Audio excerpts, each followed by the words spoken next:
Bapa, di dalam nama Yesus Kristus kami mengucap syukur karena pada malam hari ini kami bisa berkumpul kembali Bapa, di mana kami akan belajar tentang kebenaran firman-Mu ya Bapa, yang dibimbing oleh Ibu Pendeta Suryani. Bapa, biarlah firman-Mu ini menjadi rema buat kami semua yang berada di Zoom maupun yang mendengarkan di live atau nantinya akan mendengarkan.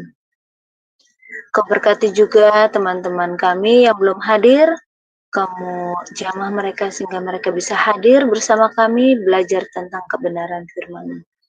Bapak, terima kasih, kami percaya Engkau memberkati juga internet kami sehingga berjalan dengan lancar, baik operatornya maupun semua internet yang kami pakai ya Bapak. Bapak, terima kasih. Kami percaya Roh Kudus-Mu hadir di sini. Terpujilah nama Bapak, Engkau memberkati dari awal, pertengahan, dan sehingga akhirnya pembelajaran kami ini ya Bapak. Dalam nama Yesus Kristus, haleluya, amin. Terima kasih buat semuanya yang sudah hadir pada malam hari ini. Pada malam hari ini, pembelajaran kita dibimbing oleh Ibu Pendeta Suryani. Seperti biasa, sebelum narasumber kita membawakan materi, kita akan melihat video beliau. Singkat dari beliau. Ibu Pendeta Dr. Suryani S. Watimena, MTH, lebih dikenal dengan nama Suryani Pantau. Lahir di Tanjung Uban 11 Februari 1962. Beliau mengenyam pendidikan di SD Negeri 1 Tarempa Riau, SMP Gideon Jakarta Utara, SMA Negeri 13 Jakarta Utara, Sarjana Teologi School for Advanced Studies SAS Word of Life Philippines, Major Missiology, Torpedo Bible School, Manila, Philippines, Major Missiology, Torpedo South Bible, Raven Crest Chalet, ST Spa, Colorado, USA, STT Inalta, Magister Theology, STT IKAT, Pasca Sarjana, Doctoral Ministry, Konversi Proses to DDH. Pengalaman pelayanan. Pengurus Bendahara Pamukri Persekutuan Pemuda Indonesia, Youth for Christ, mengajar sekolah minggu, pelayanan dari COCM dan Berita Hidup, mengajar Bible Study Muda-Mudi Indonesia, Makati, Filipina, mengajar Bible Study khusus ibu-ibu diploma Kedutaan Indonesia Makati, Filipina, penyiar radio Kristen, FEBC, Far East Broadcasting Company International, pelayanan di Handicap Hospital, Colorado, pelayanan penginjilan, keliling bersama tim Ambassador Internasional sebagai penterjemah dan pengkhotbah. Ditasbis menjadi pendeta oleh Sinode Gereja Kristen Sahabat Indonesia, GKSI. Sekarang jadi GSI, Gereja Sahabat di Indonesia. Mengajar di STT Inalta Jakarta, mengajar di STT Dulos Cilacap Jakarta, bendahara Yayasan STT Inalta, Gembala Sidang GSI Jemaat Shalom, Ketua Kursus Musik STT Jakarta Yamuger, pengurus BPH Sinode GSI, bendahara umum selama 2 tahun, misionari di Kalbar bersama suami, buka training center sahabat, mengajar di beberapa STT, BMW, Aras Tamar, Eklesia, Katulistiwa, pelayanan penginjilan radio, Landak Bermazmur, penginjilan keliling pedalaman Kalbar, buka jaringan doa wanita, Kabupaten Landak, Plasrek, JDW, Kalbar, balik pindah ke Jakarta, mentor JDW Pulau Kalimantan sampai sekarang, Sekretaris Umum Sinode GSI, Badan Pertimbangan Gembala Sidang GSI, Ukemene, Fasilitator Trainer My Home, anggota Badan Pertimbangan Sinode GS, Gembala Sidang GSI Shalom, Wakil Gembala Gereja RCCG City of David, Jakarta, YouTuber anggota ASPI dengan nama channel Suryani Pantau. Dari Zoom Sema Adonai terus menyuarakan pengajaran firman Tuhan yang membangun iman. Halo, selamat malam semuanya. Ya, baik teman-teman yang ada di Zoom, yang ada di Indonesia, di Amerika, bahkan di beberapa negara yang sedang menyaksikan acara ini ya. Puji nama Tuhan, pada hari ini kita akan belajar bersama-sama dengan satu tema, dasar iman sejati. Nah, mari kita berdoa ya. Kami menyerahkan jam ini ke dalam tangan-Mu ya Tuhan. Kami minta Allah Roh Kudus menyingkapkan kebenaran-Mu supaya apa yang kami pelajari kami dapat mengerti dan kami bertumbuh di dalam iman kepada Engkau. Semakin hari semakin dalam dan berbuah di dalam Engkau. Pakai hamba urapi dengan kuasa-Mu di dalam nama Yesus. Haleluya. Amin. Nah, saudara yang kekasih, mari kita membuka Alkitab kita dari Ibrani 11 ayat yang pertama. Ya, Ibrani 11 ayat pertama demikian bunyinya. Iman adalah dasar dari segala sesuatu yang kita harapkan, ya, dan bukti dari segala sesuatu yang tidak kita lihat. Ya, coba lihat di situ ya. Nah, Ibrani 11 ayat yang pertama. Ibrani 11 ayat yang pertama, ya. Kita baca sekali lagi.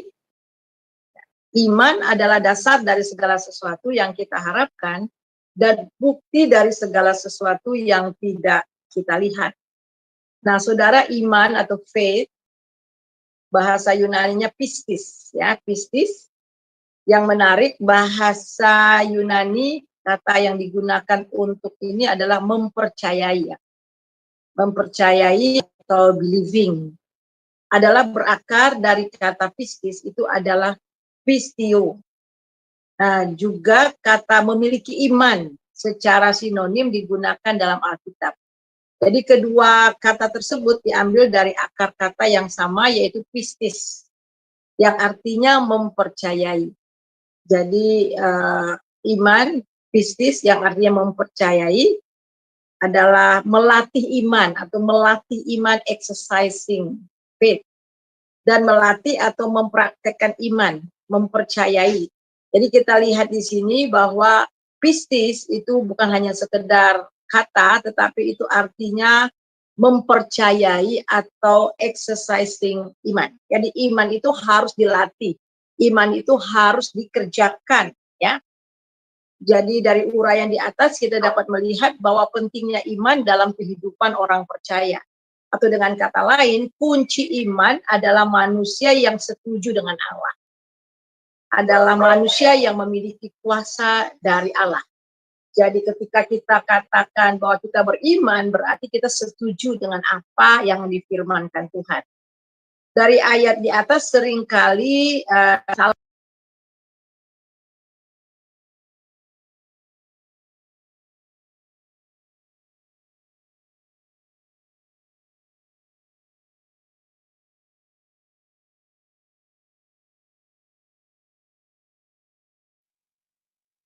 Jadi kita harus tahu bahwa iman itu adalah iman yang aktif, ya.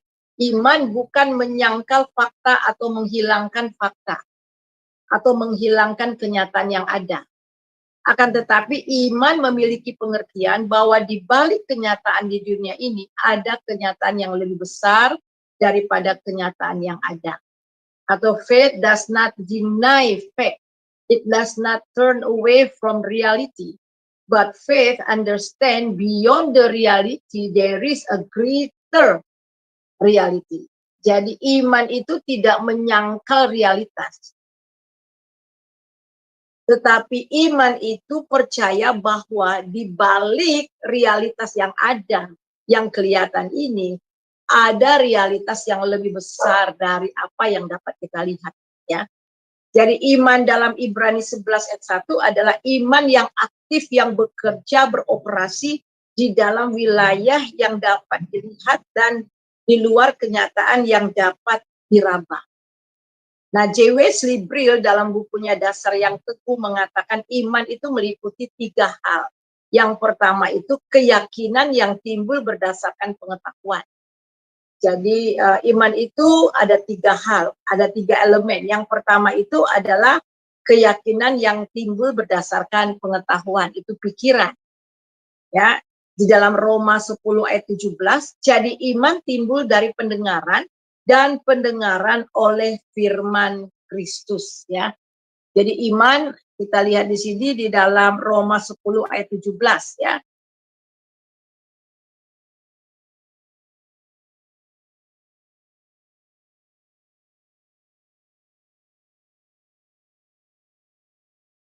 Firman Kristus. Jadi iman bukan percaya kepada sesuatu yang tidak ada bukti.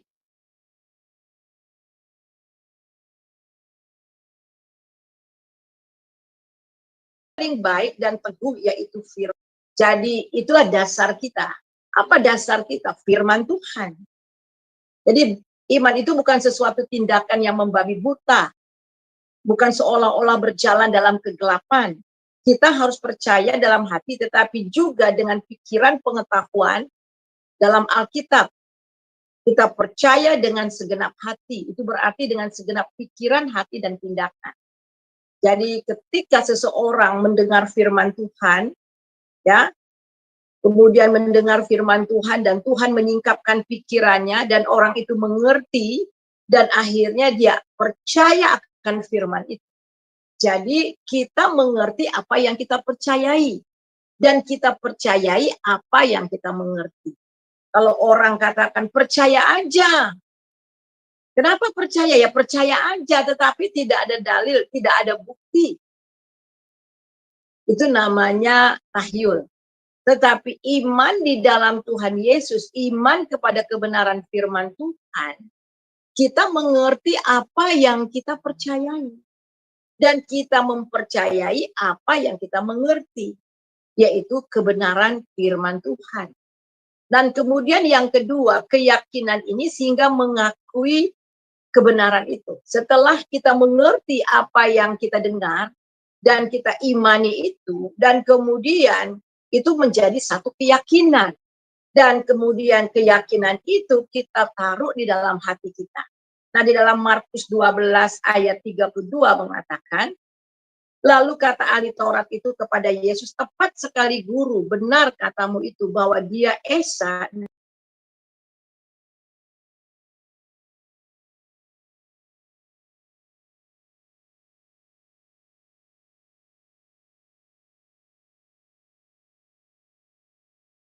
Kita. Nah, begitulah tuntutan Tuhan Yesus kepada orang yang meminta kesembuhan daripadanya. Percayakah kamu bahwa aku dapat melakukannya?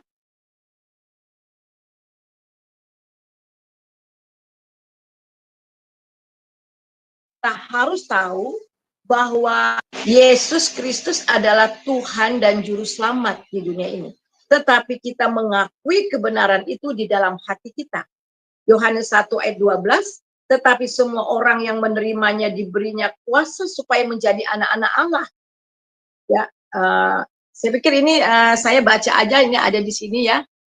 Ya, supaya ya. Gitu. Ya, kita lihat di sini. Ya. Ya, Yohanes 1 ayat 12, tetapi semua orang yang menerimanya diberinya kuasa supaya menjadi anak-anak Allah, yaitu mereka yang percaya dalam namanya. Jadi kita melihat di sini yang bagian kedua dari elemen iman ini adalah kita menaruhkan itu di dalam hati kita. Apa yang kita mengerti, apa yang kita tangkap, kita percayai dan kemudian menjadi satu keyakinan di dalam hati kita. Dan kemudian tidak berhenti sampai di situ. Yang ketiga itu keyakinan itu kita harus tindaki, kita harus terapi dalam diri kita. Jadi iman bagaikan orang yang menerima cek dari bank, tetapi ia harus pergi ke bank itu untuk menandatanganinya, bahwa ia menerima uang itu. Jadi haruslah kita mengalami dan menerapkan kepada diri kita sendiri hal-hal tentang Kristus, pekerjaannya yang kita ketahui dan yang kita akui kebenarannya. Kalau hanya mengetahuinya saja, maka ini belumlah iman. Ya. Tetapi iman itu bukan hanya sekedar tahu, ya, bukan hanya sekedar tahu, tetapi betul-betul diterapkan di dalam kehidupan kita pada akhirnya. Kita Kita tahu, kita simpan dalam hati kita, dan kemudian kita terapkan dalam kehidupan. Kita melihat mungkin hanya baru mengakui bahwa hal itu benar, tetapi ia tidak menyerahkan hatinya kepada Kristus. Nah, kalau kita melihat, coba kita melihat di dalam Yohanes pasal yang kedua, ayat yang ke-24. Yohanes pasal yang kedua, ayat yang ke-24. Tetapi Yesus sendiri tidak mempercayakan dirinya kepada mereka karena ia mengenal mereka semua. Nah, kita ini ada satu peristiwa bagaimana ada Paskah dan banyak sekali orang-orang dari mana-mana datang ke Yerusalem, dan Tuhan banyak mengadakan tanda-tanda mukjizat pada saat itu. Ya, tanda-tanda mukjizat, dan banyak sekali orang-orang percaya. Itu dapat kita lihat di dalam ayat 23 ya, di Yerusalem ya, selama hari raya Paskah banyak orang percaya dalam namanya karena mereka telah melihat tanda-tanda yang diadakannya. Tetapi Tuhan Yesus sendiri tidak mempercayakan dirinya kepada mereka karena ia mengenal mereka semua. Dan karena tidak perlu seorang pun memberi kesaksian kepadanya tentang manusia, sebab ia tahu apa yang ada di dalam hati manusia. Jadi kita melihat di sini, kalau kita lihat di sini, mereka percaya. Mereka percaya karena mereka melihat tanda-tanda. Mereka percaya bahwa Tuhan Yesus itu melakukan banyak perkara. Dan mereka bahkan alami. Tetapi hanya sekedar di dalam pikiran mereka. Dan mereka hanya datang kepada Tuhan Yesus karena melihat tanda-tanda. Tetapi apakah mereka betul-betul percaya kepada Yesus sebagai seorang pribadi yang Allah Tuhan mereka dan Juru Selamat mereka? Belum tentu. Jadi mereka baru hanya tahap di mana pengetahuan. Tahap di mana mereka hanya percaya bahwa Yesus sanggup melakukan banyak perkara. Tetapi untuk mengakui dia sebagai Tuhan dan Juru Selamat dan hidup di dalam kebenarannya, belum tentu. Oleh sebab itulah firman Tuhan mengatakan, walaupun mereka percaya, tetapi Yesus sendiri tidak mempercayakan dirinya kepada mereka. Jadi sebab itu kita perlu iman yang sungguh-sungguh. Itu adalah iman yang menyerahkan hidup sepenuhnya kepada Tuhan. Dan kemudian yang ketiga, kita melihat di sini, yang ketiga itu iman yang sungguh. Iman adalah suatu tindakan dalam kehendak, dan yang ketiga itu kita lakukan. Jadi kita mengerti, kita simpan dalam hati kita, dan kita lakukan. Iman adalah suatu tindakan dalam kehendak manusia. Kehendak seseorang mempengaruhi pikiran tentang kebenaran. Kita baca Wahyu 2 ayat 21. Wahyu 2 ayat 21.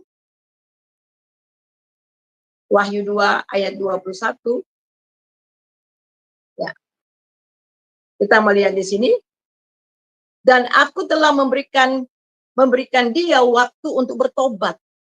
Tetapi ia tidak mau bertobat dari jinahnya. Jadi harus ada tindakan. Di sini dikatakan bahwa Tuhan memberikan waktu untuk bertobat. Tetapi ia tidak mau bertobat dari jinahnya. Jadi harus ada tindakan kita juga. Iman itu tidak statis, namun iman itu dinamis atau bergerak maju. Nah, Roma 1 ayat 17. Sebab di dalamnya nyata kebenaran Allah yang bertolak dari iman dan memimpin kepada iman. Seperti ada tertulis, orang benar akan hidup oleh iman.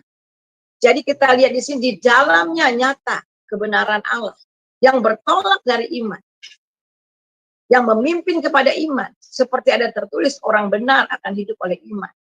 Coba kita melihat ini di dalam Roma 1 ayat 17. Tapi kita baca dulu dari ayat yang ke-18. Jadi dasar firman Tuhan, dasar iman kita itu adalah firman Tuhan. Kita baca di dalam ayat, mulai dari ayat 16 di atas ya. Sebab aku mempunyai keyakinan yang kokoh dalam Injil, karena Injil adalah kekuatan Allah yang menyelamatkan setiap orang yang percaya. Pertama-tama orang Yahudi tetapi juga orang Yunani. Perhatikan, aku mempunyai keyakinan yang kokoh dalam Injil. Karena Injil adalah kekuatan Allah yang menyelamatkan setiap orang yang percaya. Pertama-tama orang Yahudi tetapi juga orang Yunani. Jadi kita melihat kekuatan itu seperti dinamik ya, seperti bahan peledak. Jadi bisa merontokkan, bisa merubuhkan gunung yang kuat sekalipun. Jadi Injil itu, jadi ketika orang percaya sungguh-sungguh, maka orang itu diselamatkan. Dan kemudian ayat 17, sebab di dalamnya nyata kebenaran Allah yang bertolak dari iman. Kita melihat bertolak dari iman.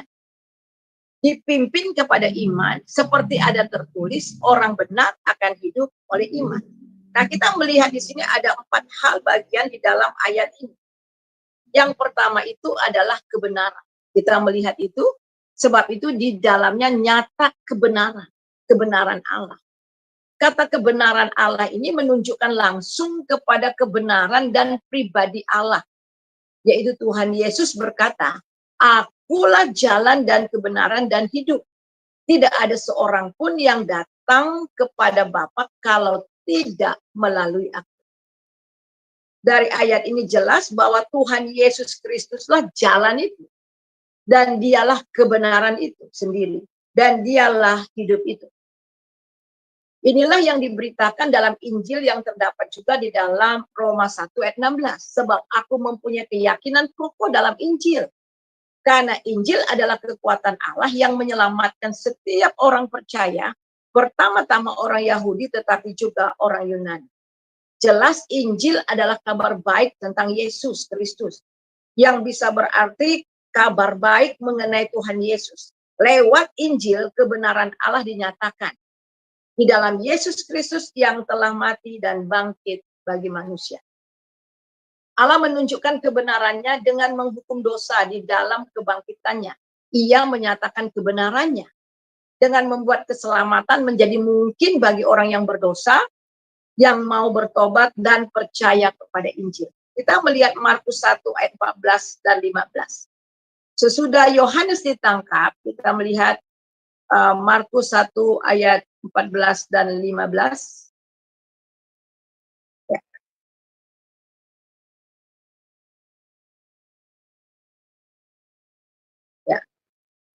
Sesudah Yohanes ditangkap, datanglah Yesus ke Galilea memberitakan Injil Allah, katanya, waktunya telah genap, kerajaan Allah sudah dekat, bertobatlah dan percayalah kepada Injil. Itu di dalam Markus 1 ayat 14-15.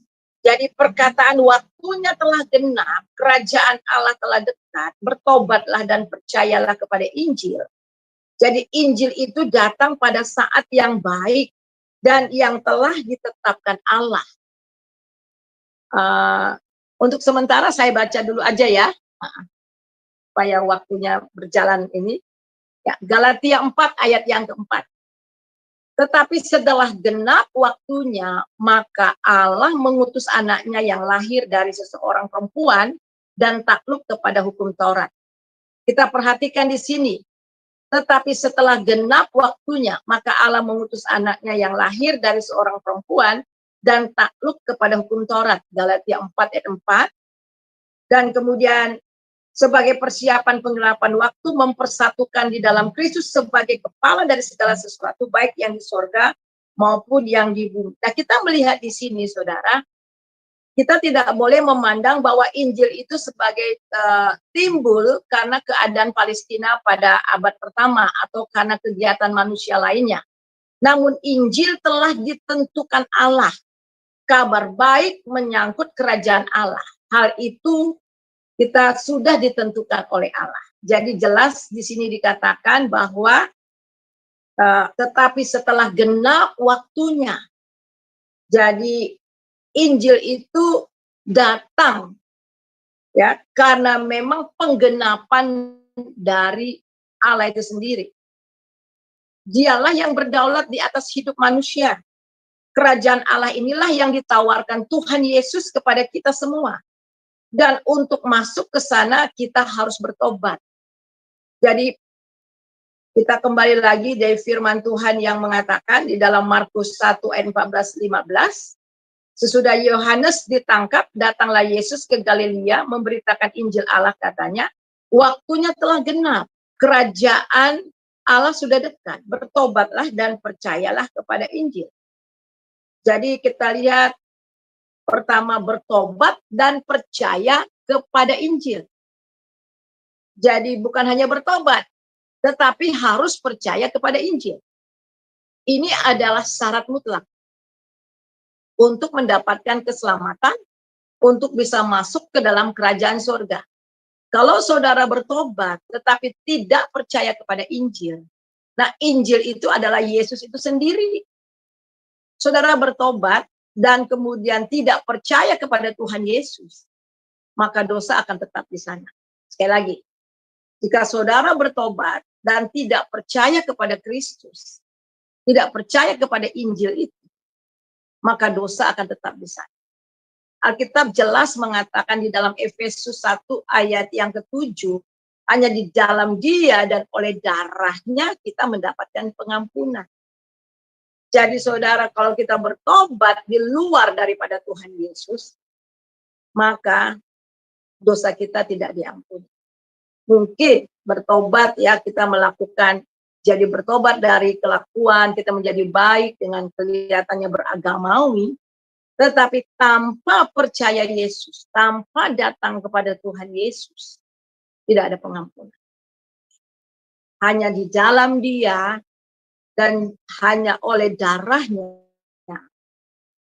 kita mendapatkan pengampunan. Coba buka di dalam Efesus, Adik, buka Efesus pasal 1 ayat yang ke-7. Efesus 1 ayat yang ke-7. Ya. Sebab di dalam Dia dan oleh darahnya, perhatikan, sebab di dalam Dia, di dalam Yesus, dan oleh darahnya kita beroleh penebusan, yaitu pengampunan dosa menurut kekayaan kasih karunia-Nya. Jadi saudara harus percaya, jadi iman kepada Yesus. Iman kita itu iman kepada firman-Nya, iman kepada Yesus Kristus. Jadi pertobatan berarti meninggalkan cara hidup yang jahat dan berbalik kepada Allah. Pertobatan berarti berubah segenap hati. Tuhan Yesus memanggil orang untuk berorientasi dari seluruh kehidupannya, mengorientasikan lagi, maksudnya mengembalikan, memperbaiki kehidupan dari seluruh kehidupannya. Jadi Tuhan memanggil kita untuk betul-betul mengalami perubahan, itu maksud saya, mengalami perubahan. Hal ini ditunjukkan lebih lanjut dengan seruan supaya orang percaya kepada Injil. Jadi bagaimana supaya orang yang bertobat itu dan kemudian mengalami betul-betul perubahan secara total di dalam Kristus, harus percaya kepada Injil, harus percaya kepada Tuhan Yesus. Jadi saat seseorang mendengar Injil, Roh Kudus menyingkapkan kebenaran Allah dan membuka pikiran rohaninya sehingga orang tersebut mengerti akan firman Allah dan percaya serta sadar bahwa ia adalah orang berdosa, kemudian bertobat meninggalkan dosa, berbalik kepada Tuhan dan menerima Dia sebagai Tuhan dan Juru Selamat. Saat itu juga orang tersebut menjadi anak-anak Allah. Dan Alkitab mengatakan bahwa di dalam 2 Korintus pasal 5 ayat 17, barang siapa yang ada dalam Kristus, ia adalah ciptaan yang baru, yang lama sudah berlalu, sesungguhnya yang baru sudah datang. Jadi kita lihat di sini, orang tersebut menjadi anak-anak Allah. Ia telah pindah dari kerajaan kegelapan dan masuk dalam kerajaan anaknya. Dan sekarang menjadi warga kerajaan surga. Nah, inilah kedudukan orang tersebut. Dan dia yakini itu sebagai kebenaran yang tak tergoyahkan. Jadi yang berikutnya kita melihat bertolak dari iman. Kita melihat dalam Roma pasal 1 ayat 17 ya, di sini kebenaran Allah itu nyata. Jadi kebenaran itu adalah Kristus itu sendiri. Dan kemudian kita melihat yang berikutnya itu, kita kembali lihat sebab Roma 1 ya, Roma 1 ayat 17. Ya, kita kembali. Ayat 17. Ya, sebab di dalamnya nyata kebenaran Allah. Nah, sekarang kita lihat bagian yang kedua, yang bertolak dari iman. Pertobatan adalah iman sebagai langkah awal. Sekali lagi, tadi ketika seseorang mendengar, jadi di sini dikatakan di dalamnya nyata kebenaran. Jadi ketika orang mendengar firman Tuhan, mendengar kebenaran, mereka bertobat dan percaya kepada Injil. Jadi kebenaran itu adalah Yesus itu sendiri. Kebenaran itu adalah Allah itu sendiri. Jadi ketika kita mendengar Injil, kita mendengar kebenaran,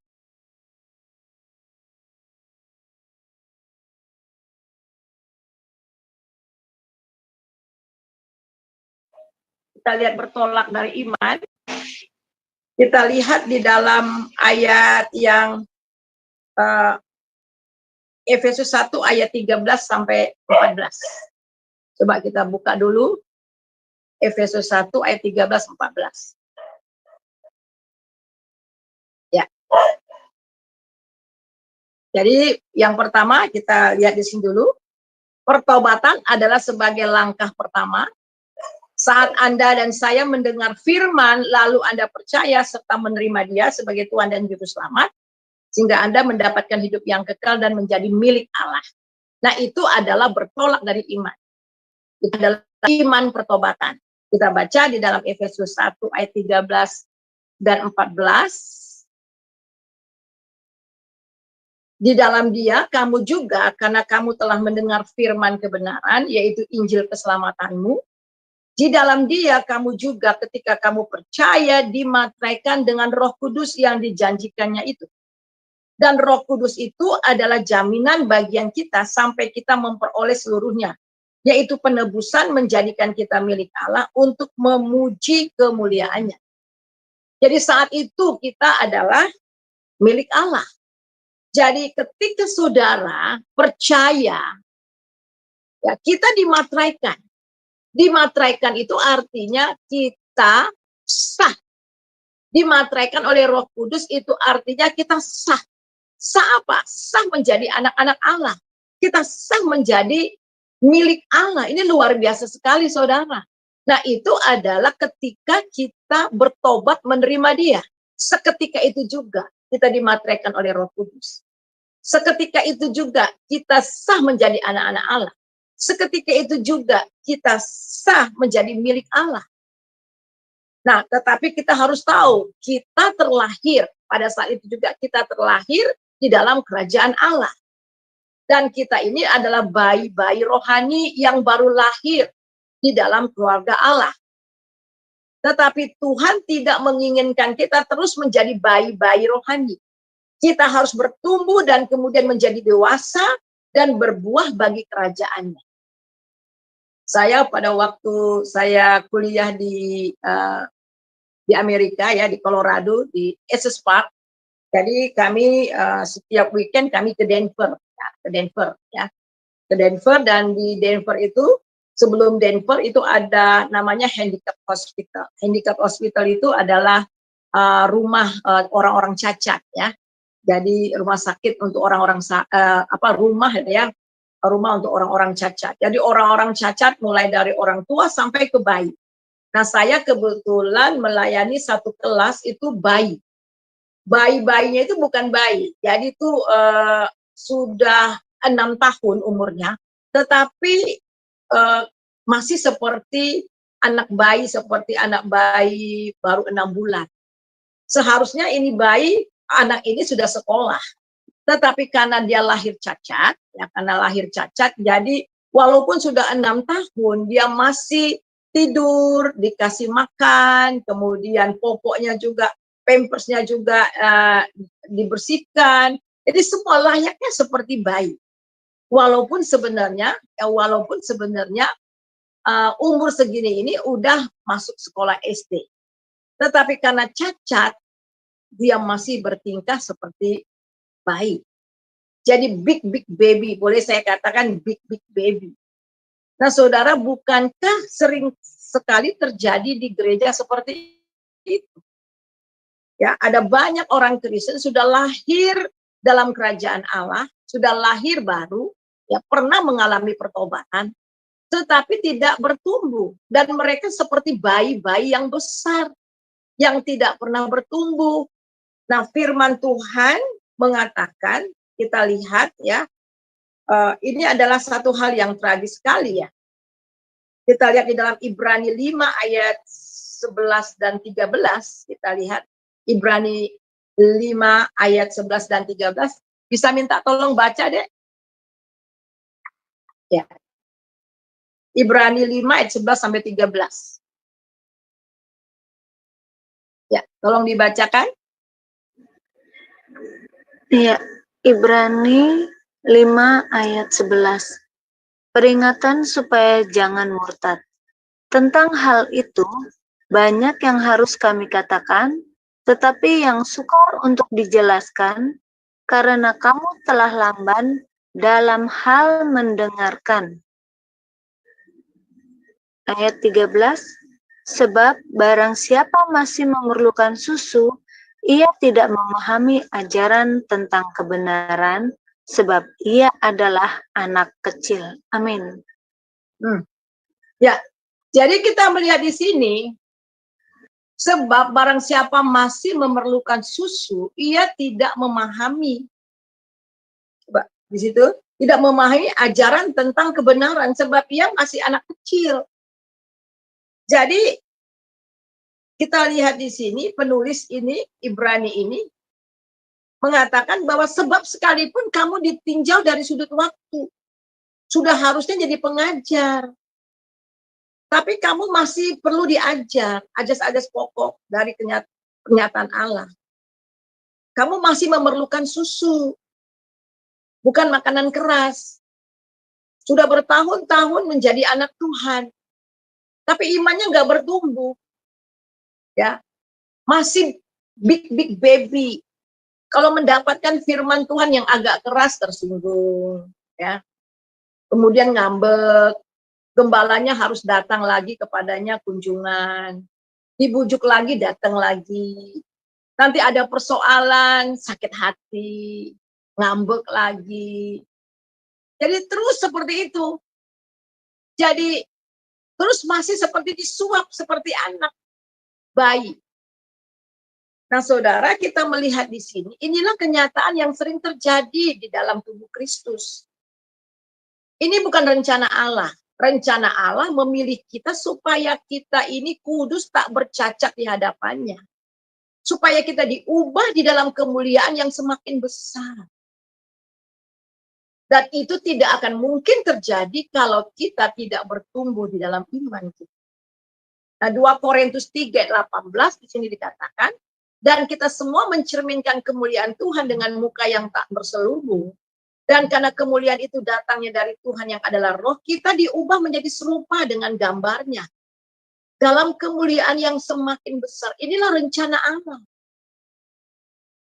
Karena kita sudah milik Allah. Kita ini sudah anak-anaknya. Dan dia akan mengubah kita. Dia akan mengubah kita untuk menjadi serupa dengan gambarnya. Dalam apa? Dalam kemuliaan yang semakin besar. Kita akan dibawa dari kemuliaan kepada kemuliaan. Tetapi ini juga harus ada kerjasama dengan kita. Kita mempercayainya dengan sungguh-sungguh. Oleh sebab itu, mengapa ada banyak orang sulit sekali bertumbuh? Sulit sekali untuk mengalami Tuhan. Karena mereka stop pada iman pertobatan. Sampai iman pertobatan, nanti kemudian datang ada KKR lagi, maju lagi, mengaku lagi dosanya. Mungkin ada KKR lagi, maju lagi. Nggak pernah bertumbuh-tumbuh. Ya, nggak pernah bertumbuh-tumbuh. Saya sering mengadakan KKR ya, baik di di beberapa kota dan juga sering juga ke Malaysia saya diundang ya, mengadakan KKR. Nanti orangnya sama juga ya. Siapa yang ingin terima Tuhan Yesus bertobat, maju lagi. Kemudian nangis lagi. Besok lagi sama lagi, ketemu lagi sama lagi. Jadi masih stop di situ. Jadi di sini bertolak dari iman. Ini iman pertobatan, tetapi tidak berhenti sampai di situ, saudara. Kita nggak berhenti sampai di situ. Yang berikutnya itu adalah dipimpin kepada iman, memimpin kepada iman, bertolak dari iman, kemudian memimpin kepada iman. Iman harus bertumbuh, iman harus bergerak, iman harus maju. Tidak berhenti pada iman pertobatan, tetapi iman yang bergerak ke arah pertumbuhan, kedewasaan rohani, ke tingkat yang lebih tinggi lagi. Iman seperti burung Raja Wali yang terbang tinggi, yang dapat mengatasi badai hidup. Seperti iman Kaleb dan Yosua yang melangkah bergerak maju kepada kemerdekaan. Iman yang memasuki, menakluki, dan menduduki Kanaan. Itu rencana Allah dalam kehidupan kita. Jadi bertolak dari iman, dipimpin kepada iman. Sebagian besar angkatan tua dari Israel tidak pernah menginjak Kanaan, walaupun mereka telah keluar dari Mesir. Di padang gurun mereka telah melihat keajaiban-keajaiban Tuhan yang luar biasa. Namun karena mereka keras hati dan tidak bertumbuh di dalam iman mereka, dan akhirnya mereka tidak pernah mengecap yang namanya tanah perhentian. Padahal mereka juga menerima janji itu. Tetapi kenapa mereka tidak bisa sampai masuk ke sana? Alasan mengapa angkatan tua terus menista Allah, tidak taat kepada Allah, memberontak kepada Allah, hanya satu jawabannya. Karena mereka nggak bertumbuh dalam iman. Karena ketidakpercayaan mereka kepada Tuhan. Mari coba kita baca Ibrani 3 ayat 16 sampai 19. Minta tolong Ibu Ana ya. Ibrani 3 ayat 16 sampai 19.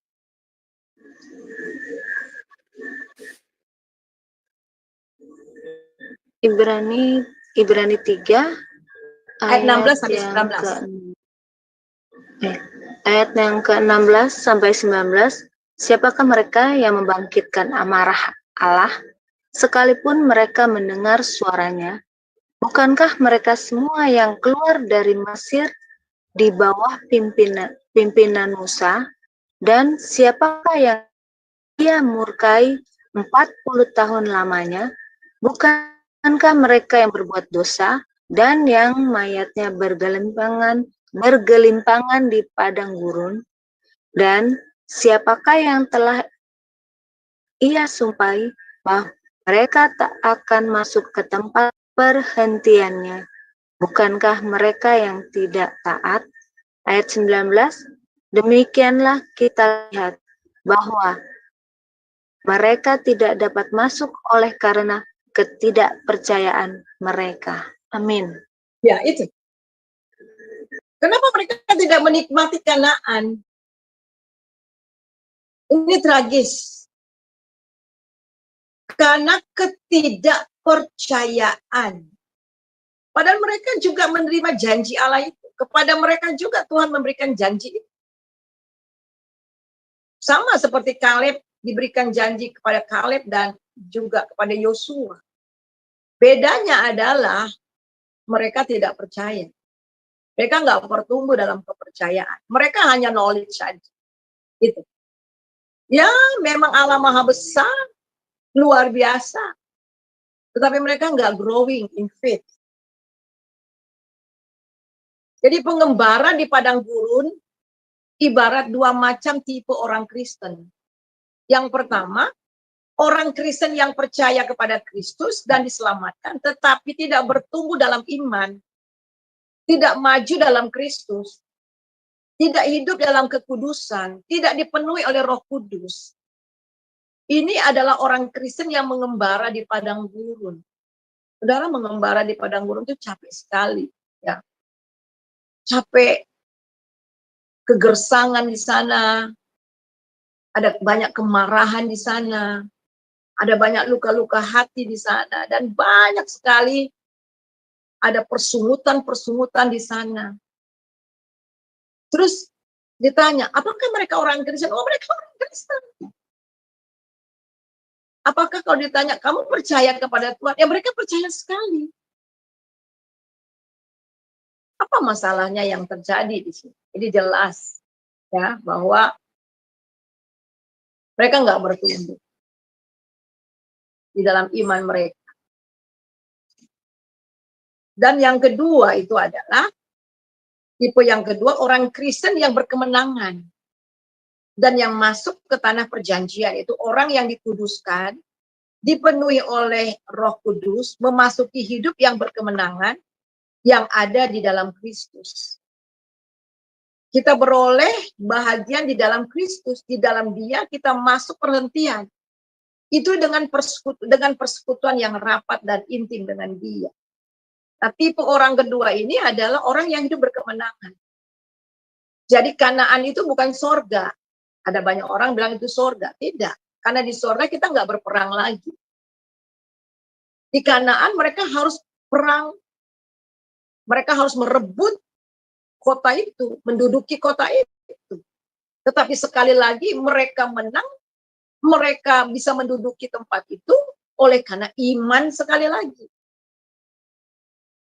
Iman semata-mata. Kita lihat bagaimana di Gilgal, ketika mereka disuruh untuk disunat dengan batu. Padahal di depan sana, saudara, di depan sana, itu musuh-musuh kuat. Bagaimana seandainya kalau saat itu musuh-musuh itu menyerang mereka, semua mereka akan binasa. Tapi di sini lagi belajar bagaimana mereka tidak bergantung kepada diri mereka, tetapi benar-benar bergantung kepada Tuhan sepenuhnya. Kita di dalam Kristus dan Kristus di dalam kita, dan Kristus mengerjakan segenap kehendaknya di dalam kita atau dalam saya. Wah, ini dahsyat banget. Kita harus tahu bahwa posisi kita di dalam Kristus itu, Kristus dalam kita, kita dalam Kristus, dan Kristus yang mengerjakan segenap kehendaknya dalam kita. Coba kita baca di dalam Yohanes, silakan, Yohanes 14 ayat 20. Yohanes 14 ayat 20.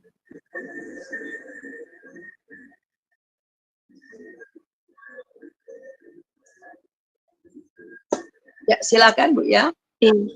Yohanes 4 ayat 4, Yohanes 14 ayat 20. Pada waktu itulah kamu akan tahu bahwa aku di dalam Bapa-Ku dan kamu di dalam aku dan aku di dalam kamu. Amin. Nah, perhatikan saudara, ini Bapak ya. Ini Bapak, ini Yesus. Yesus di dalam siapa? Di dalam Bapa. Kemudian kamu di dalam aku. Itu saya lupa bawa ilustrasinya ya. Jadi ini saudara, ini Bapa, ini Yesus. Kemudian kita di dalam Yesus. Kemudian Yesus di dalam kita oleh Roh Kudus. Di mana kita di tengah-tengah, saudara? Kita ini ada di tengah-tengah. Saya mau tanya, Ibu Ana, ada nggak tempat yang lebih aman dari ini? Tidak, Bu. Tidak. Wah, luar biasa. Coba perhatikan ayat ini baik-baik. Ya. Jadi ketika kita betul-betul berada dalam Dia, Bapa dalam Yesus, kemudian kita dalam Yesus, dan Yesus di dalam kita. Wah, dahsyat banget. Jadi inilah kemenangan. Kemenangan yang sungguh-sungguh mereka alami di Kanaan, tanah perjanjian. Bukan aku melainkan Kristus yang hidup dalam aku, kata Paulus. Perhentian ini adalah berhenti berusaha sendiri, yaitu berhenti dengan usaha sendiri, namun membiarkan Kristus bekerja di dalam kita dan untuk kita. Kristuslah yang memenuhi kita dengan Roh Kudus dan berkuasa dan menang atas dosa. Kanaan adalah suatu tempat kemerdekaan melalui peperangan. Dan kemerdekaan itu hanya diperoleh oleh iman sejati dan ketaatan kepada Allah tanpa syarat. Jadi sekali lagi, kemerdekaan demi kemerdekaan yang mereka terima itu hanya diperoleh karena iman sejati dan ketaatan kepada Allah tanpa syarat. Jadi sama halnya, inilah kita akan dipimpin dari iman kepada iman. Jadi ada banyak, Tuhan membiarkan krisis demi krisis memang yang kita hadapi. Tapi justru dari situ kita belajar menang dan menang. Dan kita menang hanya karena iman kepada Dia. Kita baca, silakan baca dari 1 Yohanes pasal yang kelima ayat yang ke-4 dan 5. 1 Yohanes 5 ayat 4 dan 5. Silakan, Bu. Iya. 1 Yohanes pasal yang kelima ayat yang keempat dan kelima. Sebab semua yang lahir dari Allah mengalahkan dunia. Dan inilah kemenangan yang mengalahkan dunia, iman kita. Ayat kelima, siapakah yang mengalahkan dunia? Selain daripada Dia yang percaya bahwa Yesus adalah anak Allah. Amin. Jadi siapa yang dapat mengalahkan dunia? Orang yang lahir dari Allah. Dan dengan apa kita mengalahkan dunia? Iman kita. Ini. Jadi dengan iman. Jadi Kanaan adalah suatu tempat kemerdekaan melalui peperangan, dan kemerdekaan itu hanya diperoleh oleh iman saja dan ketaatan kepada Allah tanpa syarat. Dan kemudian yang keempat, jadi tadi kebenaran, kemudian yang kedua bertolak dari iman, kemudian dipimpin kepada iman, kemudian yang keempat orang benar akan hidup oleh iman. Orang benar akan hidup oleh iman. Akhirnya, orang benar akan hidup oleh iman. Iman itu adalah the way of life. The way of thinking dan juga the way of life dari orang percaya. Kita akan melihat bagaimana Bapak Abraham. Bapak Abraham disebut juga Bapak semua orang percaya. Artinya Bapak semua orang beriman. Bapak dari semua orang yang percaya kepada Kristus. Dalam Kejadian 12 ayat 3, di sini dikatakan, mulai dari ayat yang kedua dan 3, aku akan membuat engkau menjadi. Ya, Kejadian 12 ayat yang kedua dan 3. Ya, silakan baca. Kejadian pasal yang ke-12 ayat yang kedua dan ketiga. Aku akan membuat engkau menjadi bangsa yang besar dan memberkati engkau serta membuat namamu masyhur dan engkau akan menjadi berkat. Ayat yang ketiga, aku akan memberkati orang-orang yang memberkati engkau dan mengutuk orang-orang yang mengutuk engkau. Dan olehmu semua kaum di muka bumi akan mendapat berkat. Amin. Ya. Aku akan membuat engkau menjadi bangsa yang besar, memberkati engkau dan membuat engkau masyhur. Dan engkau akan menjadi berkat. Nah, kita lihat di sini Tuhan memberi janji kepada Abraham bahwa dia akan menjadi bangsa yang besar. Namanya akan termasyhur. Dan oleh keturunannya semua orang kaum di bumi ini mendapat berkat. Dan ini digenapi, saudara. Betul-betul digenapi. Keturunan daripada Abraham itu lahirlah Yesus. Lewat Yesus itu, Tuhan Yesus, semua orang di muka bumi ini mendapat berkat. Jadi Abraham menerima janji itu berdasarkan iman. Jadi ketika Abraham menerima janji itu, dia beriman. Dia mendengar itu dan dia percaya, dia beriman. Dan inilah diperhitungkan sebagai suatu kebenaran. Kita baca Kejadian 15 ayat 6, silakan. Kejadian 15 ayat 6.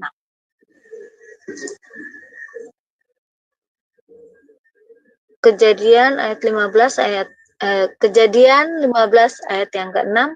Lalu percayalah Abraham kepada Tuhan, maka Tuhan memperhitungkan hal itu kepadanya sebagai kebenaran. Jadi Abraham menerima janji itu berdasarkan iman. Roma 4 ayat 3.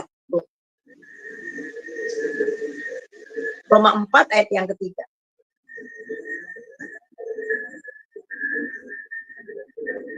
Roma 4 ayat yang ketiga. Sebab apakah dikatakan nas kitab suci, lalu percayalah Abraham kepada Tuhan, dan Tuhan memperhitungkan hal itu kepadanya sebagai kebenaran. Iya. Jadi ini. Jadi Abraham menerimanya dengan iman. Dan cara Abraham memelihara iman janji itu tetap tinggal dalam iman. Dia menerima janji itu dengan iman. Dan bagaimana dia memelihara janji itu dalam hidupnya? Dengan hidup di dalam iman dan hidup tak bercela di hadapan. Ini. Jadi dia tetap hidup memelihara janji Tuhan ini, hidup di dalam iman dan tak bercacat, tidak bercela di hadapan Tuhan. Coba kita baca di dalam Roma 4 ayat 17 sampai 21.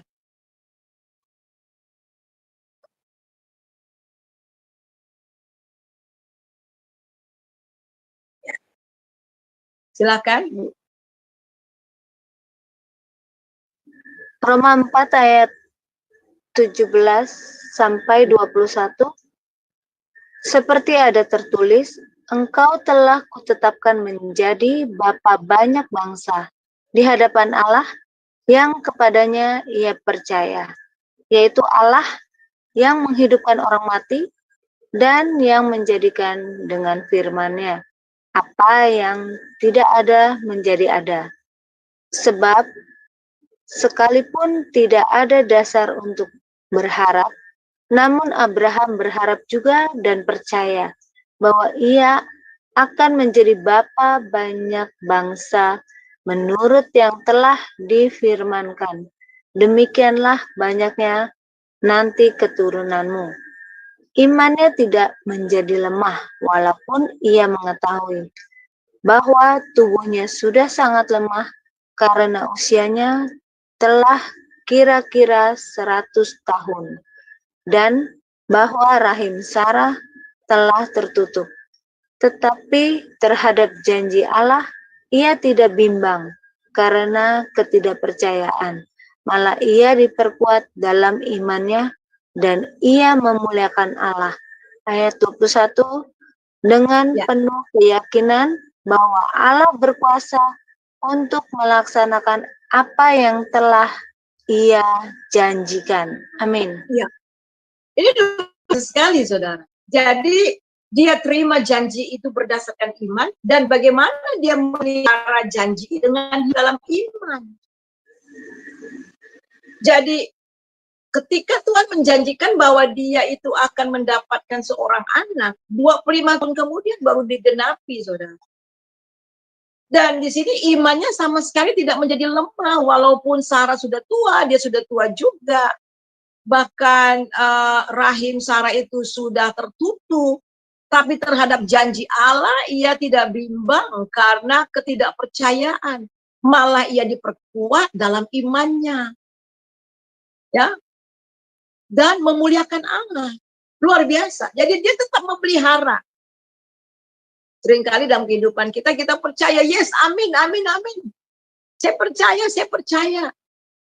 Tapi setelah 1 tahun, 2 tahun masih, 3 tahun masih, 5 tahun masih berharap. 6 tahun kita sudah mulai kendor. Lama-lama, nggak mungkin lah Tuhan itu bikin. Nah, itu. Tetapi di sini dikatakan, imannya terhadap janji Allah, ia tidak bimbang karena ketidakpercayaan, malah ia diperkuat dalam imannya dan memuliakan Allah dan penuh keyakinan bahwa Allah berkuasa untuk melaksanakan. Jelas. Jadi inilah yang namanya iman sejati. Betul-betul berpegang kepada janji Allah, berpegang pada firman Allah. Dia terima dengan iman dan dia terus berjalan dan hidup di dalam iman, di dalam memelihara akan janji itu. Dan dia juga hidup tak bercela di hadapan Tuhan. Silakan baca Kejadian 17 ayat 1 dan 2. Ini perintah Tuhan kepada Abraham. Kejadian 17 ayat 1 dan 2. Kejadian ayat 17 ayat 1 dan 2. Kejadian 17 ayat 1 dan 2. Sunat sebagai tanda perjanjian Allah dengan Abraham. Ketika Abram berumur 99 tahun, maka Tuhan menampakkan diri kepada Abram dan berfirman kepadanya, "Akulah Allah yang Maha Kuasa. Hiduplah di hadapanku dengan tidak bercela. Aku akan mengadakan perjanjian antara aku dan engkau, dan aku akan membuat engkau sangat banyak." Amin. Ya, hiduplah dengan tidak bercela. Nah ini. Jadi sekali lagi, Abraham menerima janji itu dengan iman, berdasarkan iman, dan kemudian memelihara janji Allah itu dengan hidup tetap beriman kepada dia dan hidup tak bercela di hadapan. Nah, karena harus tahu bagi Abraham berangkat dalam iman meninggalkan Ur Kasdim dan menuruti firman Tuhan adalah jauh berbeda dari dia mendaki Gunung Moria, kemudian mencabut pisau untuk menyembelihkan anaknya sendiri, Ishak, anaknya yang sangat dia kasihi, untuk menjadi korban persembahan. Nah, kita melihat bagaimana iman Abraham ini dia menjaga. Dia sudah teruji dalam menantikan anak. Anak yang dinanti-nantikan ini kemudian Tuhan bilang bahwa dia dan persembahkan bagi. Wah, saudara bayangkan. Mungkin orang berpikir gini, Abraham itu masih Ishak itu masih berumur 7 tahun, 8 tahun, tidak. Dia itu berumur sudah 25 tahun. Bisa saja Ishak pukul papanya lari waktu diikat. Tetapi mari kita melihat bagaimana ketaatan iman dari Abraham itu diwariskan kepada anaknya. Jadi saudara, ketika dia keluar dari Ur Kasdim, walaupun dia tidak tahu kemana dia pergi, Tuhan bilang, ayo keluar Abraham. Dia bawa semua binatang piaraannya, ya.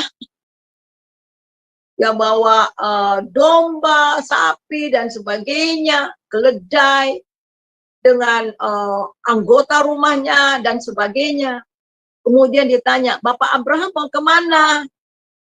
Terus kalau dia jawab nggak tahu bagaimana nanti Tuhan. Nah, coba kalau seandainya kita seperti itu. Ya. Dia pergi walaupun dia tidak tahu kemana dia harus pergi. Dia hanya dari langkah demi langkah Tuhan menuntun. Tapi dia beriman. Tetapi saudara, iman ini kemudian dibandingkan dengan iman dan ketaatannya ketika Tuhan menyuruh dia menyembelih anaknya yang tunggal itu. Anaknya satu-satunya itu, walaupun sebelumnya sudah ada Ismail, tapi ini yang diakui Tuhan, anak perjanjian. Sembelih yang sangat luar biasa. Abraham taat. Abraham taat tanpa syarat. Kenapa dia taat? Karena dia percaya sungguh. Dia tahu, dia kenal Tuhan sungguh. Dia benar-benar mengenal pribadi Tuhan itu, mengenal pribadi Allah itu sendiri, dia kenal. Dan dia tahu bahwa Allah itu dahsyat berkuasa, mematikan dan menghidupkan orang, walaupun sudah jadi debu sekalipun dia berpikir, Allah sanggup membangkitkan Ishak. Coba kita melihat di dalam Ibrani pasal 11. Ibrani pasal 11 ayat 17 sampai 19. Silakan, Bu.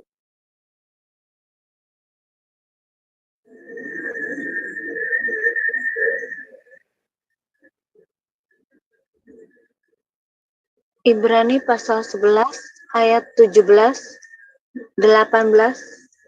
19. Ya. Karena iman, maka Abraham tak kala ia dicobai mempersembahkan Ishak. Ia yang telah menerima janji itu rela mempersembahkan anaknya yang tunggal, walaupun kepadanya telah dikatakan, keturunannya yang berasal dari Ishaklah yang akan disebut keturunanmu. Karena ia berpikir bahwa Allah berkuasa membangkitkan orang-orang sekalipun dari antara orang mati, dan dari sana ia seakan-akan telah menerimanya kembali. Amin. Ya, ini luar biasa, dan bukan hanya itu. Ishak juga punya iman ya. Coba kita lihat ayat yang ke-20. Ayat 20, karena iman maka Ishak sambil memandang jauh ke depan memberikan berkatnya kepada Yakub dan Esau. Kita lihat sampai akhirnya dia menikah dan melahirkan anak-anak juga. Ayat 16 kita lihat, karena iman. 17 itu karena iman.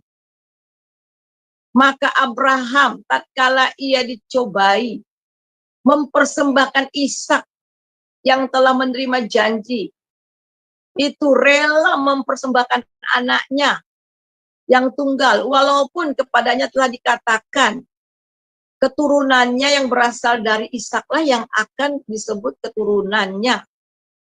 Karena ia berpikir, ayat 19, karena ia berpikir bahwa Allah berkuasa membangkitkan orang-orang sekalipun di antara orang mati. Dan dari sana ia seakan-akan telah menerimanya kembali. Jadi dia yakin seandainya pun dia sudah sembelih anaknya, dia sudah bakar anaknya menjadi persembahan, dan Ishak sudah menjadi debu sekalipun, dan dia punya iman yang sungguh tak tergoyahkan, dari debu itu pun Tuhan bisa membangkitkan Ishak kembali. Wah, dahsyat banget, saudara. Jadi dia sama sekali tidak ada keraguan. Sedikit pun tidak ada keraguan kepada Allahnya. Jadi dari peristiwa yang menggetarkan hati ini, menggetarkan pasti. Bisa saudara bayangkan pisau ketika mau nancap itu ya saudara. Pasti tangannya gemetar. Tapi sebelum menancap, Tuhan bilang, Abraham, jangan kau apa-apakan anak itu. Dari peristiwa yang menggetarkan hati ini, Abraham terbukti memiliki iman sejati. Dasarnya adalah janji Tuhan, firman Tuhan. Iman kepada Allah tanpa syarat. Bahkan lebih daripada jiwanya sendiri. Wah, luar biasa. Iman sejati adalah bagian yang kuat dari seseorang yang tak dapat direnggut oleh apapun. Iman yang sejati, orang yang mempunyai iman sejati kepada Tuhan, ini kuat sekali, tidak dapat direnggut oleh apapun. Beberapa waktu yang lalu saya sudah terangkan bagaimana Sadrak, Mesak dan Abednego disuruh menyembah patung raja, dia tidak mau, mereka tidak mau, walaupun taruhannya nyawa. Mereka bilang, asalkan Tuhan tahu bahwa kalau Tuhan selamatkan kami, puji Tuhan. Kalau tidak, asalkan Tuhan tahu, kami tidak akan menyembah patung. Itu adalah iman yang pokok. Iman yang sejati. Iman yang sejati itu tidak dapat direnggut oleh apapun. Jadi kalau ada orang Kristen, ya karena kesusahan hidup, hanya kesukaran hidup, hanya karena wanita, pria meninggalkan Tuhan Yesus, ya jelas mereka beriman kepada Tuhan. Mungkin hanya ya pengetahuan saja, belum menjadi hidupnya. Saya pernah dulu Saya pernah tinggal di daerah. Pada zaman-zaman dahulu itu kalau orang mau masuk pegawai negeri ya harus tinggalkan Tuhan Yesus dan masuk ke suatu agama yang lain. Jadi saya ketemu seorang bapak, kebetulan saya dari Pontianak, kemudian dari Pontianak dan saya kalau nggak salah waktu itu ikut beberapa teman ikut di mobilnya. Kemudian kami mampir minum di warung kopi sambil ngobrol-ngobrol. Saya bilang, Bapak dulu anak Tuhan, Kristen. Iya Bu. Kok sekarang enggak lagi? Terus matanya mulai berkaca-kaca. Itulah Bu, katanya. Kalau zaman dulu itu kalau mau dapat jabatan di pegawai negeri ya harus tinggalkan Tuhan Yesus. Bapak meninggalkan yang sangat berarti kehilangan surga demi duniawi. Itu. Kenapa? Kalau ditanya, Bapak percaya Yesus? Percaya. Tetapi apakah hidupnya betul-betul hidup dalam Tuhan? Imannya sungguh kepada Tuhan? Enggak. Sebab itulah tadi di dalam Yohanes pasal yang kedua ayat 24. Tuhan tidak mempercayakan dirinya kepada mereka walaupun mereka percaya pada Tuhan. Tetapi terhadap Abraham, Tuhan benar-benar mempercayakan dirinya sepenuhnya kepada Abraham, bahkan bersumpah demi dirinya sendiri. Wah, luar biasa. Bayangkan Allah pencipta alam semesta raya ini yang menciptakan Abraham bersumpah demi dirinya kepada Abraham. Dan apa sumpahnya? Kita baca di dalam Kejadian 22 ayat 15 sampai 18.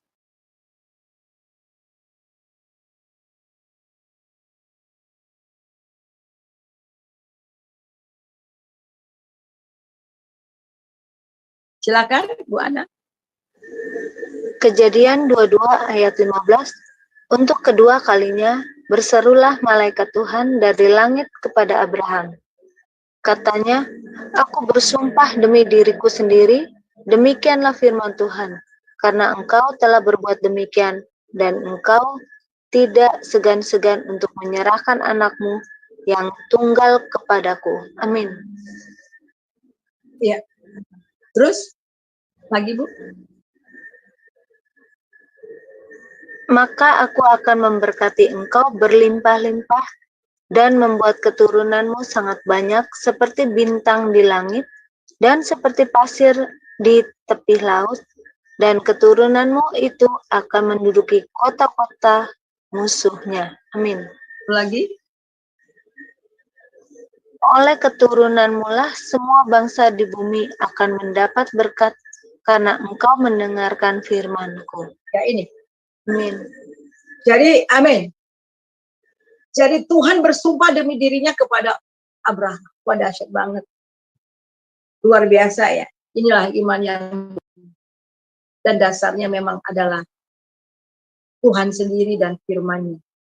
Perbuatan Abraham menunjukkan ujian iman dan korban iman yang melambangkan kematian dan kebangkitan Kristus. Iman sejati Abraham menyebabkan ia tidak mengutamakan hal-hal duniawi, melainkan hal-hal surgawi yang kekal dan tidak kompromi terhadap dosa.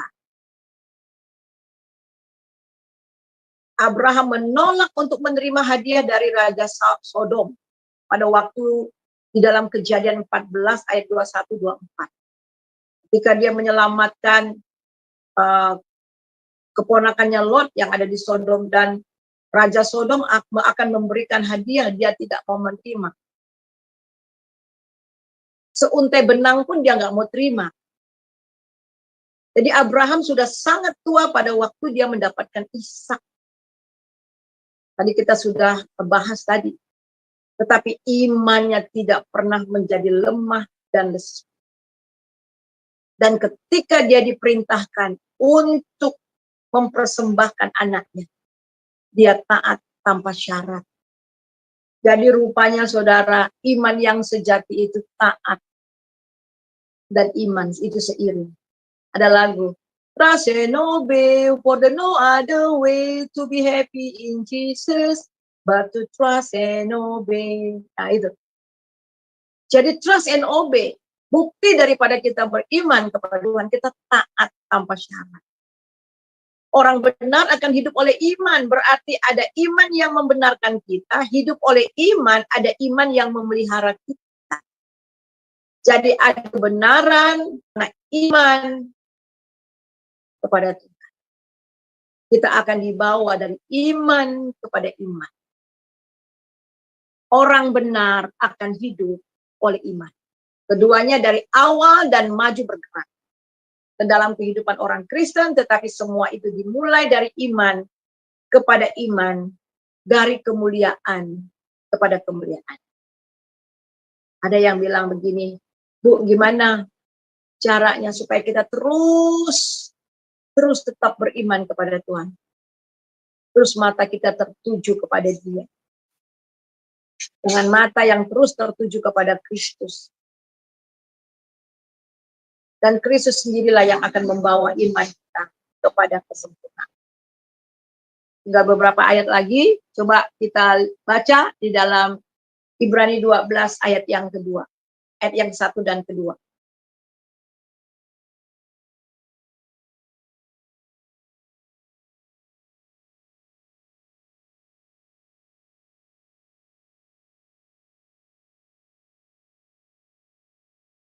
Silakan Bu. Ibrani pasal yang ke-12, ayat yang ke-1 dan kedua. Nasihat supaya bertekun dalam iman. Karena kita mempunyai banyak saksi, bagaikan awan yang mengelilingi kita, marilah kita menanggalkan semua beban dan dosa yang begitu merintangi kita, dan berlomba dengan tekun dalam perlombaan yang diwajibkan bagi kita. Marilah kita melakukannya dengan mata yang tertuju kepada Yesus, yang memimpin kita dalam iman, dan yang membawa iman kita itu kepada kesempurnaan, yang dengan mengabaikan kehinaan, tekun memikul salib ganti sukacita yang disediakan bagi Dia, yang sekarang duduk di sebelah kanan tahta Allah. Amin. Ya, kita lihat di sini. Siapa yang membawa iman kita kepada kesempurnaan di sini? Ayat yang kedua. Ayat yang kedua. Yesus. Yesus. Tapi dengan syarat mata kita tetap apa? Tertuju kepada Tertuju. Yesus. Itu. Jadi mata yang tertuju kepada Kristus, kepada kebenaran firman Tuhan, kepada firman-Nya, kepada Yesus. Terima janji Tuhan, terima firman Tuhan dengan iman. Dan kemudian pelihara janji Tuhan itu dengan iman dan hidup tidak bercela. Dan terus dengan mata yang tertuju kepada Kristus. Dan Kristus itulah sendiri yang akan membawa kita kepada iman, kepada kesempurnaan. Itu dahsyat banget. Dan yang terakhir, iman itu juga yang akan mengubah kita dari waktu ke waktu. Iman akan mengubah kita. Orang yang beriman pasti hidupnya akan berubah. Yang terakhir itu adalah kita baca Yakobus 2 ayat 17. Yakobus 2 ayat 17. Yakobus 2 ayat 17. Demikian juga halnya dengan iman. Jika iman itu tidak disertai perbuatan, maka iman itu pada hakikatnya adalah mati. Amin. Pada hakikatnya adalah mati. Ini maksudnya apa? Bukan iman plus perbuatan-perbuatan kita baru masuk surga. Bukan. Bukan itu. Demikianlah iman tanpa perbuatan adalah mati. Hakikatnya adalah mati. Artinya apa? Kalau kita katakan kita beriman, tapi hidup kita masih kacau. Hidup kita sama sekali tidak menghasilkan buah bagi kerajaan Tuhan. Tidak ada perubahan. Pada hakikatnya, itu adalah mati. Karena kalau kita katakan kita beriman, kita percaya, pasti kehidupan kita mengiringi juga. pasti perbuatan-perbuatan hidup kita juga mengalami perubahan. Lihat orang-orang yang beriman di dalam Alkitab, hidup mereka betul-betul diubah dari waktu ke waktu. Jadi ini kebenaran firman Tuhan. Biarlah kita dapat belajar bahwa kita semuanya diminta oleh Tuhan untuk tetap bertumbuh di dalam Dia. Ada satu ayat yang saya tadi kayaknya belum bacakan buat saudara. Oh, ayat ini. Efesus 4 ayat 13-14. Ini yang terakhir ya. Kenapa kita harus bertumbuh dalam iman? Silakan Bu, Efesus 4 ayat 13-14. Efesus pasal yang keempat ayat 13 dan 14.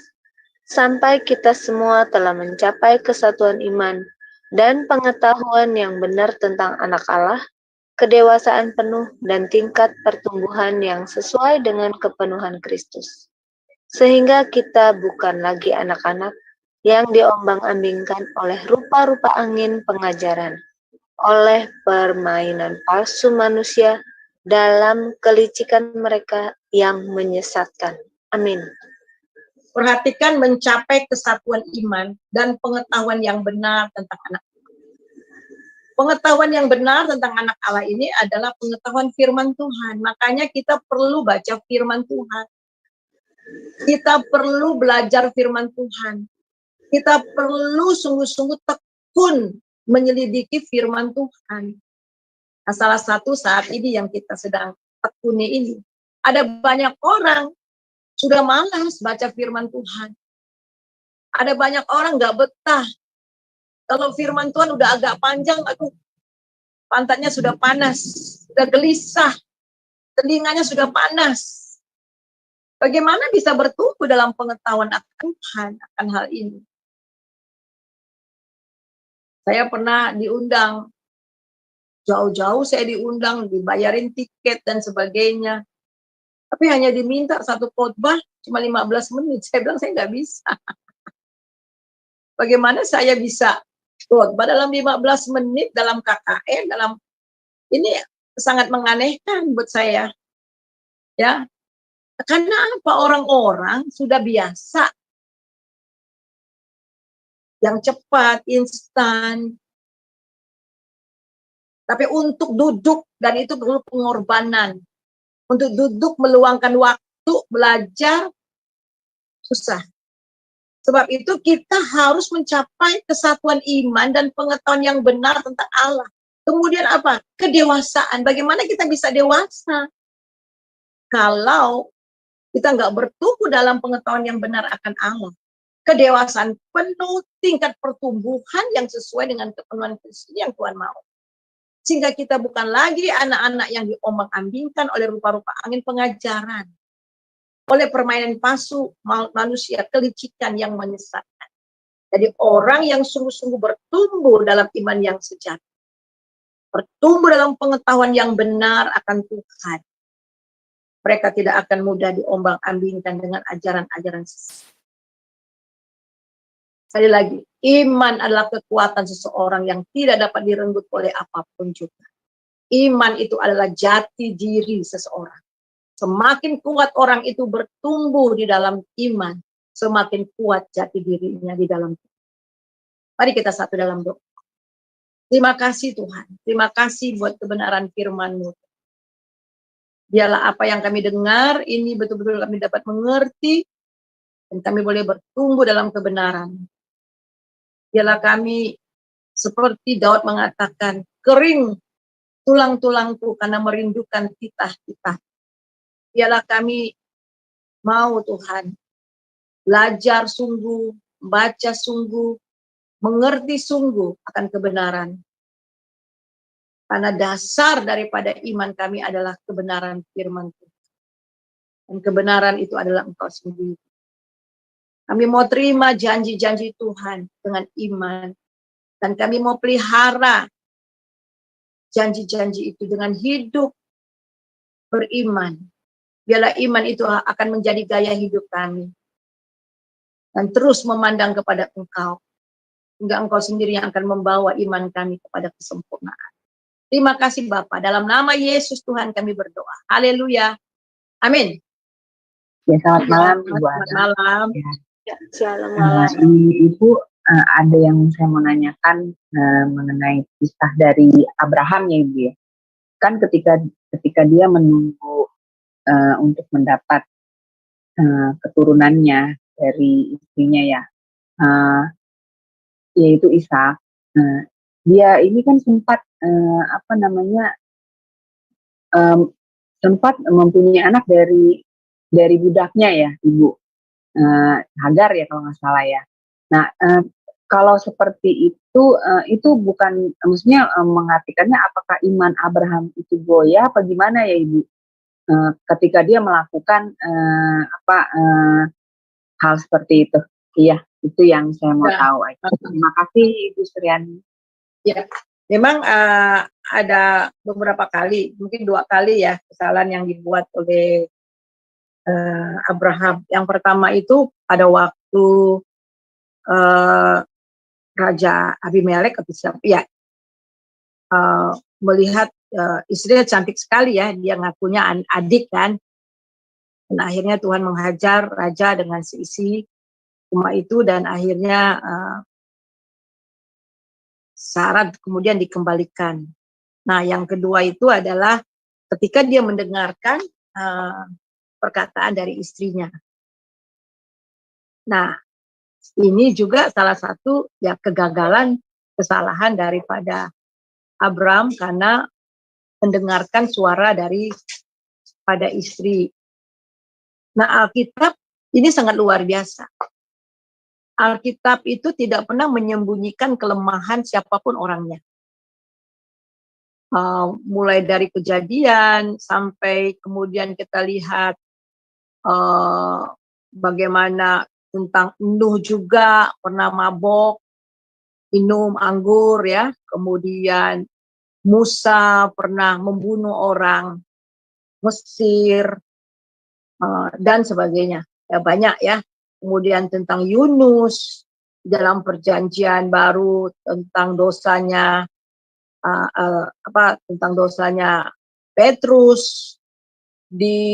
menyangkal Tuhan Yesus, Thomas yang tidak percaya, kedegilan hati mereka, Daud yang luar biasa berzina. Ada orang bilang gini sama saya, Bu,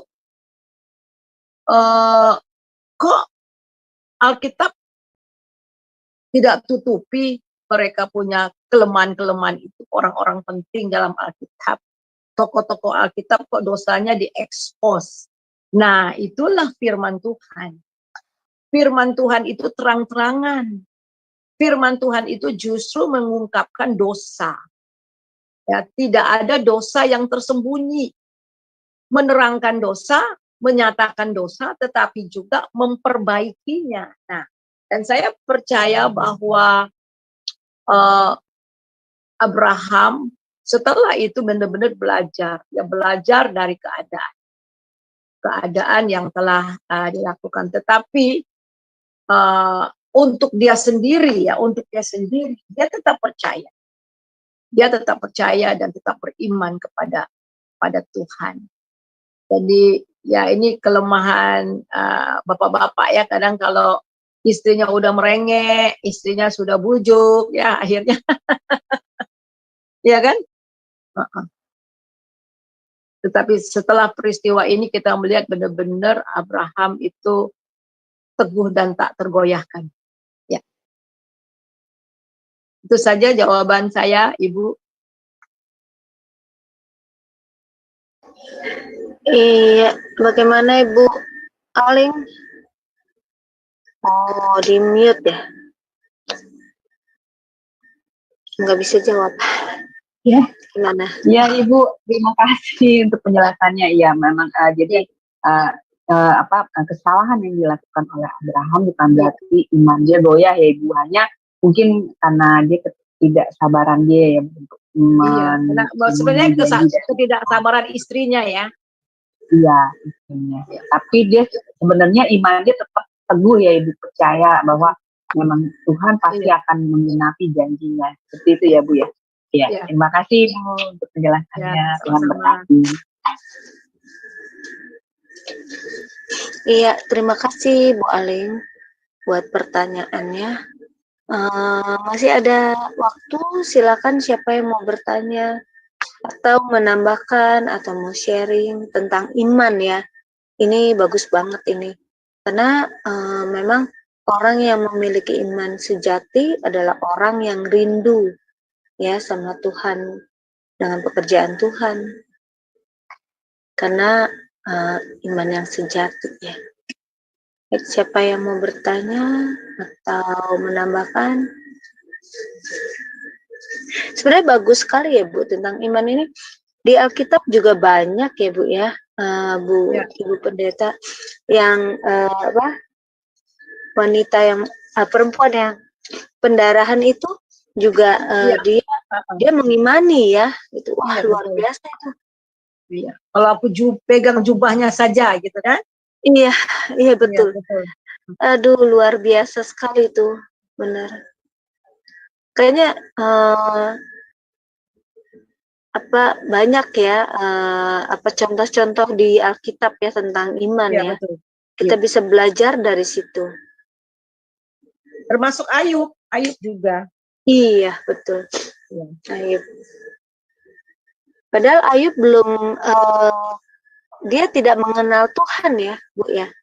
Tetapi dia Iya, dia tahu mendengar ya. kata orang ya, dia mengenal Iya, Tuhan. betul. Iya, iman Tapi iya. justru dia lebih mengenal Tuhan lagi, justru mengalami persoalan. Imannya teruji. Iya. Betul.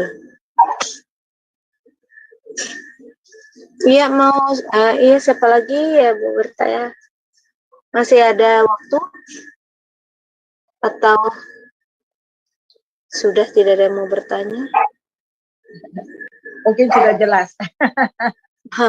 Iya karena iman sih ya mungkin sudah dia penjelasan Ibu udah jelas banget ya. Jadi emang benar sih kalau iman bukan sarana untuk memperoleh apa yang kita inginkan ya, tetapi Iya. mengalami apa yang Tuhan inginkan bagi hidup kita gitu. Betul, Ya, betul. Iya, betul.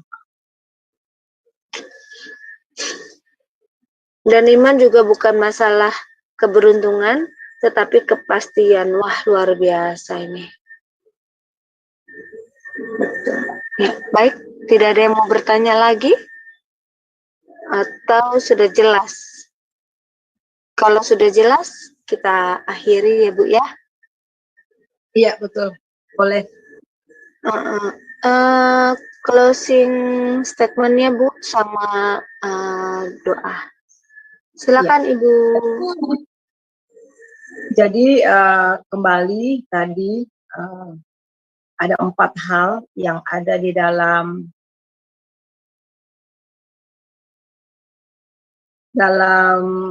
Roma 1 ayat yang ke-17, sebab di dalamnya nyata kebenaran Allah yang bertolak dari iman dan memimpin kepada iman, seperti ada tertulis orang benar akan hidup oleh iman.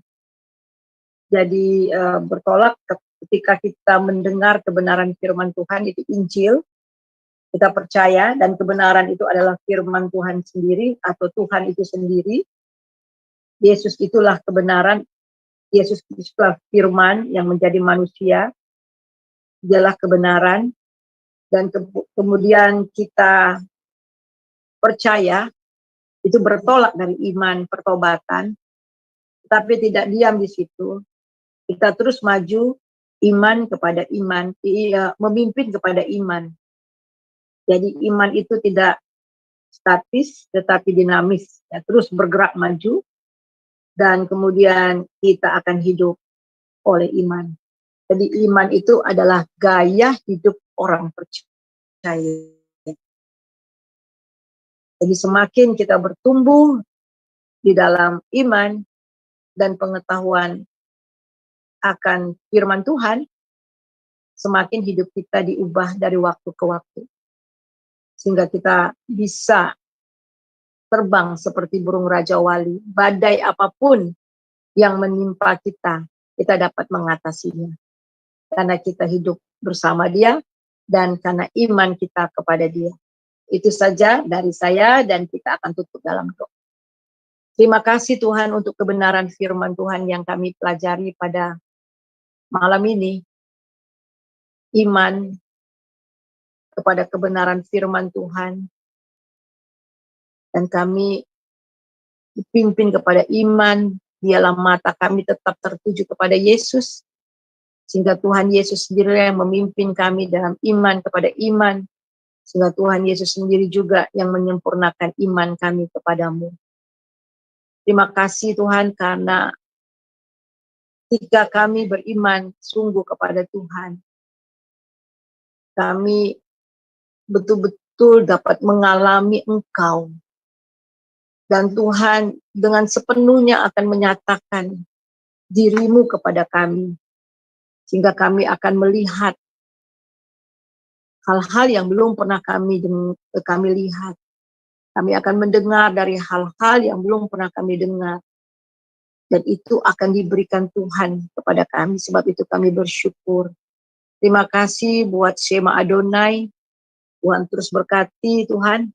Berkati para pembicara, pengajar-pengajar yang ada di sini, terus Engkau urapi, memberikan kebenaran firman Tuhan, supaya kebenaran firman Tuhan terus diwartakan. Terima kasih Bapak, terima kasih buat semua yang melayani pada malam ini, untuk Ibu Ana dan yang lainnya ya Tuhan. Terima kasih. Saudara, mari kita angkat hati kita, terima berkat daripada Tuhan. Damai sejahtera, sukacita yang melimpah-limpah dari Bapa dalam Tuhan Yesus, serta persekutuan yang manis dalam Roh Kudus senantiasa menyertai saudara. Mulai hari ini sampai Maranatha. Haleluya.